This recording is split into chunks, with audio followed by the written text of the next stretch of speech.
Salut à tous, aujourd'hui je vous fais une petite vidéo concernant l'hivernage des piscines, en l'occurrence hors sol.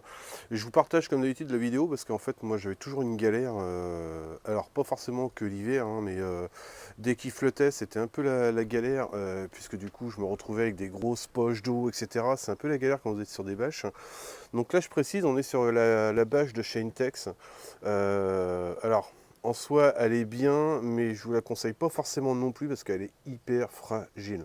Donc je trouve ça cher pour ce que c'est. Après, l'avantage qu'il y avait, c'est que comme vous voyez, il y a des trous. Donc toujours, comme vous pouvez le voir, si on part ici, du coup, il y a une cuvette, et ce qui fait que l'eau, quand elle tombe, elle peut directement tomber dans la piscine. Donc ça, c'était plutôt le côté avantageux. J'ai beaucoup moins de flaques.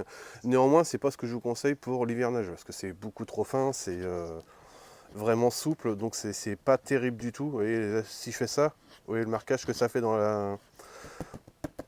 la housse, bref, j'ai perdu le nom, dans la bâche, voilà.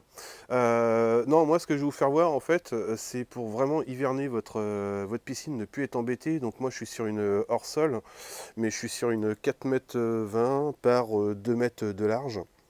Donc de chez Intex en autoportée évidemment. Et moi je vais vous faire voir un peu tout ce que j'ai fait. Donc je mets en fait tout simplement des coussins. Je vais vous intégrer les photos si vous voulez dedans, mais vous allez forcément les voir dans la piscine. C'est ces coussins là en fait, hein, vous voyez qui font les bosses ici. Moi je les ai achetés perso par un lot de 4 pour en avoir un au cas où voilà, il y a une crevaison ou quoi que ce soit. C'est des coussins, je vous fais voir, d'hivernage, hein. Donc c'est des coussins qui font 120 par 120. Faites juste attention aux différentes qualités parce qu'il y a de tout en termes de prix. Pour crever l'abcès, les 4 ils ont dû me coûter 35 euros. Niveau qualité du plastique, on est vraiment pas mal. En termes d'épaisseur, etc.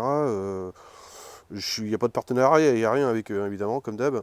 Mais bonne qualité. En tout cas, pour l'instant, je ne suis pas déçu. Vous avez une résistance jusqu'à -20 au niveau des coussins. Enfin, voilà, c'est assez top. Et ce qui est bien, et c'est pour ça que de toute façon je vais vous faire voir, je ne pourrais pas utiliser forcément cette bâche là, parce que là vous voyez qu'elle est déjà bien tendue, et vu qu'elle est super fragile, c'est pas terrible. Donc je vais vous faire voir et je vais vous déconseiller certaines bâches aussi, si jamais vous êtes un peu dans ce cas là, parce que sinon c'est la galère assurée.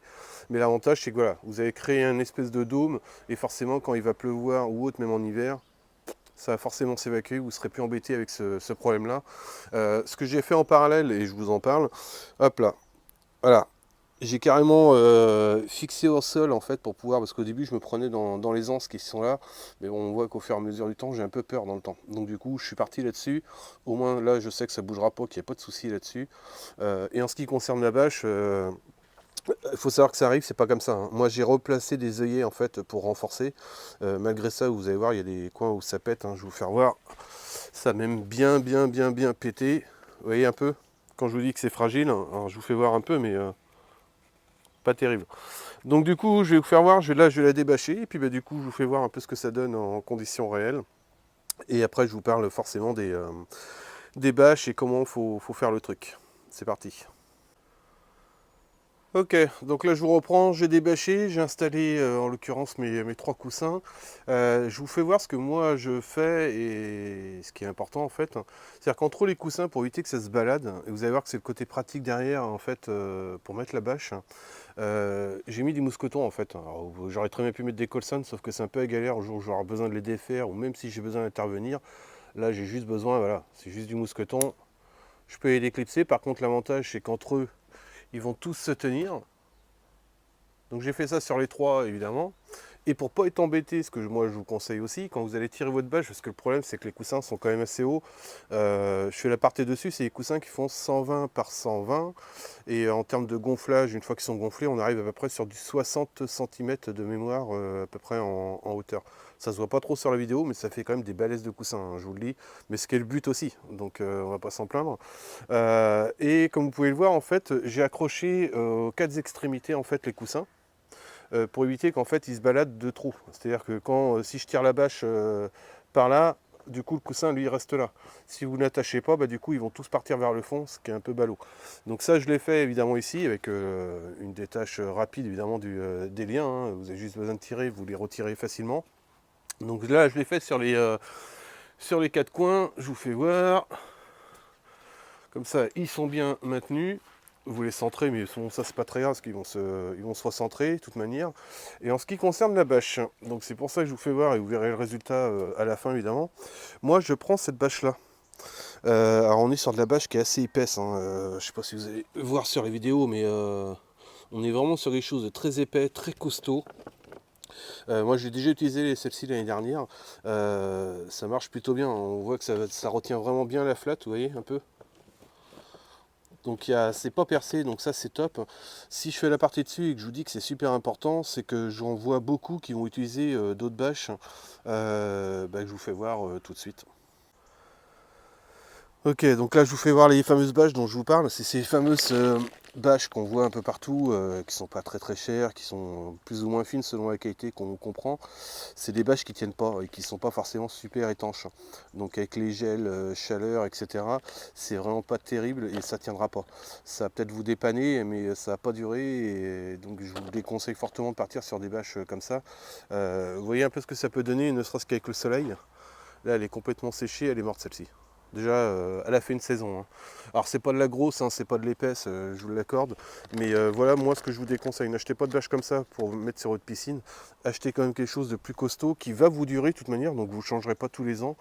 L'investissement va être un peu plus conséquent, mais voilà, vous ne bougerez pas de bâche non plus tous les ans. Et ce qui est le cas de la première que je viens de vous faire voir, hein.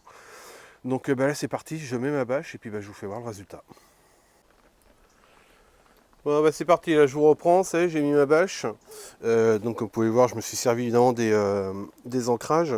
Alors je précise évidemment, là elle n'est pas tout à fait en hivernage. Elle est en hivernage, si vous voulez, couverte, etc. Maintenant l'hivernage, je vous rappelle, pour ceux qui connaissent pas trop en fait, faut que vous mettiez les bouchons en fait à l'intérieur. C'est-à-dire qu'il va falloir que vous débranchiez évidemment votre pompe. Moi je suis relié, pour ceux qui connaissent, qui sont abonnés à la chaîne, à la pompe à chaleur, je vous invite à aller voir la vidéo si ça vous intéresse. Donc là, il faudra forcément déconnecter dessus.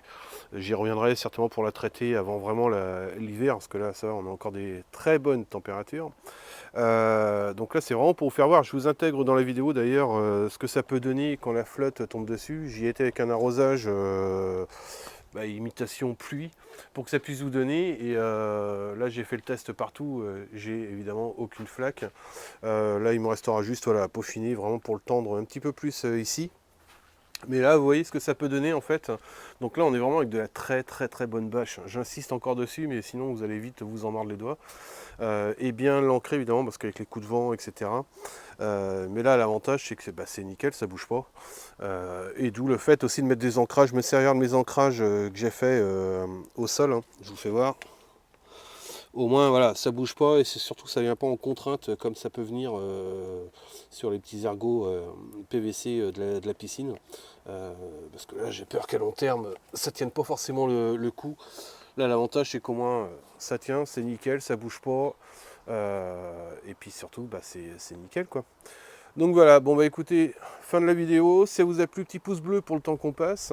Ceux qui découvrent la chaîne et qui sont intéressés par justement fabriquer eux-mêmes un support, un enrouleur de bâche, je vous invite à aller voir les vidéos et à vous abonner. Et puis je vous dis à très vite pour une prochaine vidéo. Salut à tous.